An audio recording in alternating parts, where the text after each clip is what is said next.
रफ़ीक भुरिया अभी का नौमुंतखब कारपोरेटर है, कारपोरेशन पे गए भी नहीं और आवामी काम में लग गए। बहुत तेज़ी से काम काज जारी है।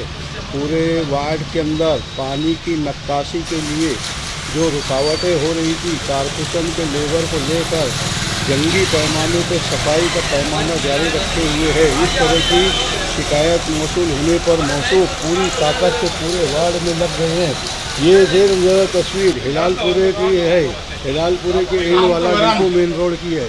यहाँ पे कारपोरेटर और कारपोरेशन के जिम्मेदारान को सैनिटरी इंस्पेक्टर और सफाई कामगार को लाकर जंगी पैमाने पर सफाई का इस्तेमाल किया जा रहा है, ताकि आने वाले दिनों में गटरों का गंदा पानी रोड पर ना है। इस सिलसिले की हिकमत अमली मनसूबाबंदी पूरी ताब से जारी व सारी है।